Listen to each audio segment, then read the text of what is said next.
వినాయకుడి పెళ్ళికి 1000 విఘ్నాలు అంటారు. అలాగే పాపం మన పవన్ కళ్యాణ్ యొక్క ఎన్నికలకి రకరకాల సమస్యలు ఎదురవుతూనే ఉన్నాయి. ప్రత్యేకంగా పిఠాపురంలో ఏమైందంటే అక్కడ నవరంగ్ కాంగ్రెస్ అనే ఒక పార్టీ ఈ మధ్యకాలంలో ఏర్పడి వాళ్ళ యొక్క గుర్తు ఏంటంటే బకెట్. వీళ్ళు 175 అసెంబ్లీ స్థానాల్లో పోటీ చేస్తున్నారు.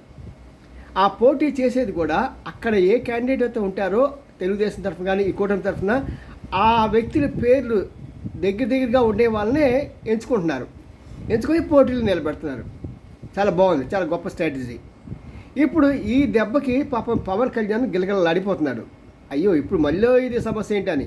కారణం ఏంటి, బకెట్ వేరు కదండి, గ్లాస్ వేరు కదంటే మరి ఆ ఎన్నికల సంఘం వేసిన ఆ యొక్క మన పాంప్లెట్ మీద బకెట్ను గ్లాసు రెండు కూడా ఒకే రకంగా కనిపిస్తున్నాయి. మరి తిప్పలు తప్పవేమో పవన్కి. చూద్దాం ఏమవుతుందో ఏంటో.